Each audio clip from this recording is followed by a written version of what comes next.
and welcome to the Encourager Podcast with me, Rebekah Scott. I believe that if you desire an active, impactful role in your children's life while simultaneously wanting to provide an income for your family, then being a mompreneur is exactly what you need to work at home. The Encourager Podcast is my way of inspiring and motivating you with insightful knowledge, tips, and advice from myself and other successful working women who want to put their families first.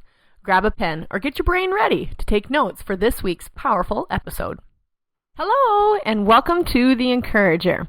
So I want to talk to you guys about derailments because they happen. I mean, it's well scheduled, and even if your strict schedule, which we changed that to general rhythm, even if your general rhythm is pretty down pat, you still have derailments. It's part of life. I think it's how God keeps us humble.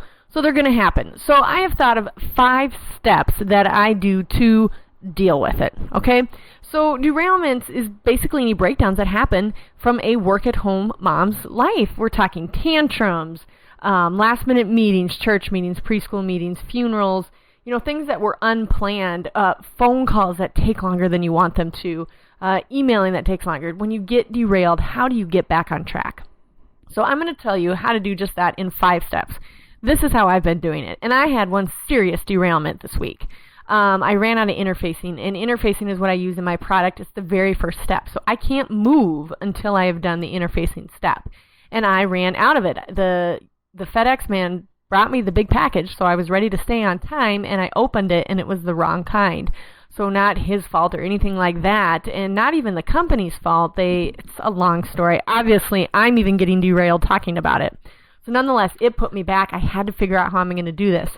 So I had to run into town. I had to run into 5 different stops to gather up enough of this interfacing, mind you, hauling all 4 of my children because they're home from school yet for summer vacation.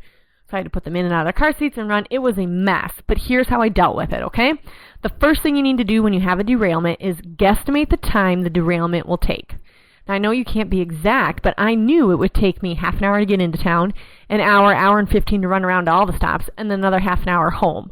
So I knew, okay, it's going to take me an hour and a half to 2 hours for this derailment. Then I could kind of think in my mind, stop my chest from getting so heavy and heart palpitations by going, okay, it's 2 hours derailment. So after you've guesstimated how long it will take you, or, if your derailment, say, is a tantrum, usually about 20 minutes, and don't kid yourself, you know how long they last or how long you're going to allow them to last. So sometimes, yes, they're longer, but, pull the plug if you need it to be a little bit shorter, or if it's going to take you, in fact, 2 to 3 days. So just guesstimate how long it's going to take you. Then step number 2 is figure where you can make it up. If it can be that day, or if it's going to have to be a couple days later, if you can wake up even earlier, hopefully you're already getting up at 5 to get all your work done like we've talked about, or can you stay up later? Can you skip lunch that day with your kiddos, set them in front of a cartoon that they love while you just catch up a little bit? Sometimes that happens. Sometimes the business has to take priority when a derailment happens. Not every time. This shouldn't be a daily occurrence. We're trying to avoid those. But when it does happen, what can you do and where can you make it up? So step number 1, guesstimate. Step number 2, figure where you can make it up. That also helps to calm you down. At least it does for me. And step number 3 is reevaluate your priorities. And the reason I put this in the middle is because you need to understand, okay, is this derailment life or death? So for me, I'm always like, it's purses. It's not like someone's going to peel over dead if the purse does not get to them or whatever it may be. But it's still a priority. It's still what I do, and I do customer service well. But reevaluate, does this interfere with my relationship with God? Does this interfere as I am a wife, as I'm a mother, and then owner and designer of Rebekah Scott Designs? Does this interfere? Reevaluate my priorities, figure out what I can do to move this derailment around. And it's just a way of checking back in with what your priorities are. And then ask yourself, can this to-do, whatever this derailment is, can this wait? Will it make or break me if it's only 2 hours or 2 to 3 days? It's kind of just recentering yourself on what your priorities are. Also, I include what I call a life clause for my staff. And this is for things like derailments. So I allow, the life clause is 2 days long. And it's written in their contracts. And basically it just says, if you need to pull the life clause, you just need to call me or text me and say, hey, I need to use the life clause, and no questions asked. It may be a simple breakdown.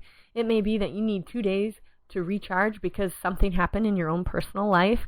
Whatever it may be, I allow them a life clause because we are human, and God reminds us of it often as he humbles us with these derailments. But it just allows for a little wiggle room and allows them to know that Becca's real too. Becca has derailments and needs 2 days to catch up or whatever it is. So I have what's called a life clause. Consider giving yourself a life clause of 2 days to just let yourself have a little bit of wiggle room when a derailment happens. Okay, so step number 4, 1 was guesstimate. 2 is figure where you can make it up. 3 is reevaluate your priorities. And step number 4 is get back on track. It's like a diet. If you have 1 cupcake, it doesn't have to derail your whole day. It's not like you're going to eat the whole cake and the whole day is shot and you're not going to get anything done. Think of it like just eating 1 cupcake and then getting on with the day. Get back on track. Like I said, figure out the time and then make it up. Don't derail the whole day just because you're so disappointed by the emergency of the derailment, okay? And, if it's 1 tantrum, deal with it on the spot. What do you look into that child's eyes and decide what do they need? That goes back to that priority. Maybe they just need to go for a 20-minute walk. So add 20 more minutes to the derailment. Maybe they just need one-on-one time. Typically in my house, it's usually that they need some one-on-one time. They're misbehaving because something in their subconscious has not been met. And so I take the time to be with the child one-on-one and fill them up. So debate, what is it that you need? How can you deal with that tantrum or that derailment right then and there? Just stop it short. And then start with purpose again. Okay, where did I leave off? Where can I start? And then step number 5 is how to avoid it. You do need to sit down, maybe while you finally got off the derailment and you're sitting there doing your project. For me, it would be sewing. I think, okay, how can I avoid that? So for me, I thought, I've got to find another interface vendor, one that can send me stuff if the other one isn't working, so that I can avoid running around town for 2 hours with the 4 little ones and missing 2 hours of work. Now, mine wasn't a super derailment. I have had them. I'm also in the middle of another one. But how am I going to deal with that? How can I rearrange things? How to avoid it? Then you just get better and better and better at your general rhythm of your life, i.e. your schedule. So, another thing you can do during a derailment that I highly recommend is put up an email response that says, hey, I'm in the middle of a life clause, meaning something has happened and I need to tend to this. Allow me to be the best mommy and the best servant of God and the best wife I can be right now. I will get back to you in 48 hours. Allow yourself that life clause of 2 days, or screen your phone calls for that day so you can make up for that time. Do what you need to do to get back on track from that derailment. So I hope this is good for you. It's how to get back on track when you have a derailment in 5 steps. So here's how you're going to deal with it. You're going to guesstimate the time the derailment will take, even if it's 2 days. Step number 2, you're going to figure where you can make it up. This is critical. Make sure that you're not just, I'll make it up sometime. Pick the time. When are you going to do it? You're going to wake up early. You're going to stay up late. You're going to work during lunch. When are you going to make it up? Number 3, calm down. Reevaluate your priorities. What comes first? Who's going to get the short end of the stick while dealing with this? Reevaluate what is important. Then ask yourself if you need a life clause.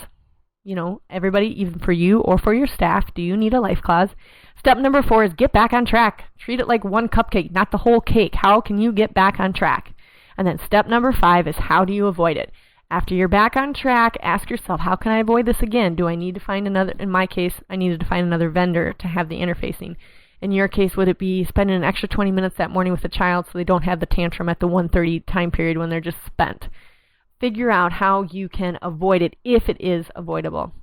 So there you go. That's how I deal with derailments. I'm sure I'm going to fine-tune this over the years, and I'll keep sharing if I've got any more steps or any more advice on how to smooth it out even more. Stay with it, gals. We can do this. Thank you so much for tuning in today. If you have not done so, please subscribe to the show so that the latest episode will always be conveniently available on your device. You can also find the show notes on my website at shoprsd.com. That's shop with R as in Rebekah, S as in Scott, and D as in designs.com.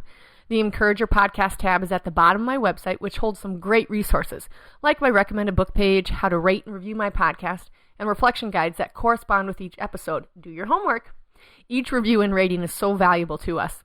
I sincerely hope you feel encouraged and empowered to tackle anything that comes your way this week.